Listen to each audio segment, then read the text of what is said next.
Wednesday சூப்பரான ஒரு நான் வெஜிடேரியன் லஞ்ச் ரெசிபி தான் தயாராயிருக்கு. தேல் அரிசியில சாப்பாடு வடிச்சு வச்சிருக்கோம். அவருக்கு தான் வந்து இந்த சாப்பாடு. மஞ்சள் பாறை மீன் இருந்தது பார்த்தீங்களா, காமிச்ச பாருங்க. அதை வந்து நான் போன்லெஸ்ஸாக பண்ணிட்டேன்.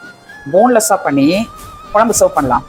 முள்ளோட போட்டா என் பசங்க வந்து மீன் குழம்ப விரும்பவே மாட்டாங்க. அதனால நான் எப்போதுமே நானே போன்லெஸ் பண்ணிடுவேன். அந்த சத பீஸ் பாருங்க எப்படி இருக்கு. நான் வந்து சாப்பிட்டு முடிச்சுட்டேன். சூப்பரா இருந்தது இந்த மீன் குழம்பு. மாடி தோட்ட பச்சை முளைக்கீரை, சிகப்பு முளைக்கீரை கம்மிங்க. இதுல தேங்காய், பூண்டு, சின்ன வெங்காயம், மாடி தோட்ட பச்சை மிளகாவை மிக்சர் ஜார்ல ஒரு ஓட்டு ஓட்டி அரைச்சி வச்சிருக்கோம்.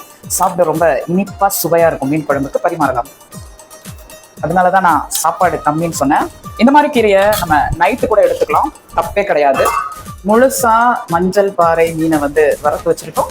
சப்ஸ்கிரைபருக்கு ரொம்ப தேங்க்ஸ். இப்போ இதை தட்டில் வச்சுக்கலாம். இன்னைக்கான லஞ்ச் ரெசிபி பாருங்க, ஜரூரா செமையா தயார் இருக்கு. இந்த சம்மர்ல நீங்களும் கீரைகள் அதிகமா சேர்த்துக்கோங்க. Happy cooking, happy eating.